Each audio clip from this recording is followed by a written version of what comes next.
like to do is talk to you each individually a little bit and catch up from your perspective. Okay. I think Dr. Pepper has insight to both of our personalities that we probably haven't explored yet. Now, I understand that there were some conflicts in the beginning. How did you guys have problems and how did you work out of them? We tried to talk it out. It didn't necessarily work. On our honeymoon, we had a couple of bumps in the road. I'm not gonna pretend, and I don't want to. It ain't no pretending to me. You're still my wife. My wife doesn't want to hold my hand, and it feels like a sign of rejection. I'm just over this. I don't want to do this with you. I don't. I don't think it was anything I could have told Shelia to get her to feel better about the situation. But we're in a great place right now. And ever since we prayed, I feel like everything was just lifted. Marriage is important to everyone, but I think the more devout you are, the more marriage has its additional gravitas. I know your mom had some doubts about that, and I totally understand why.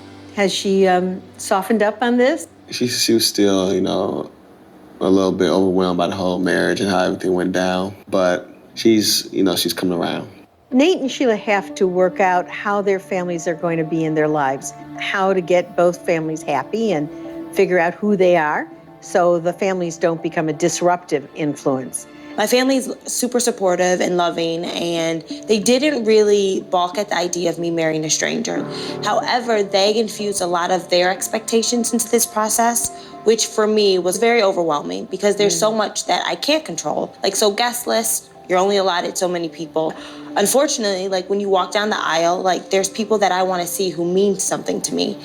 They felt that certain people should have been there. My sister's boyfriend didn't happen to be one of them, and that created a huge rift. Yeah, that's a big deal, that's for sure. Yeah, agreed. Me and my family had a disagreement about the guest list for the wedding, and my sister didn't come to our wedding, and it has caused ripples throughout the family. Do you foresee having either of the families over for dinner or for an event? Ideally, yes, but it's a lot easier for my family. My parents are coming over tomorrow, but that's because they're 45 minutes away.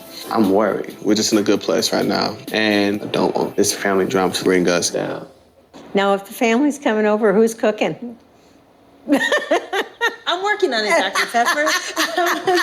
I think it's very important to bring our couples' families together, because that's what happens in marriages. Now that you're becoming more and more Mr. and Mrs., I think it's really important for the family to be integrated into the marriage. Of course, you have to, have some boundaries. The couple has to be its own entity.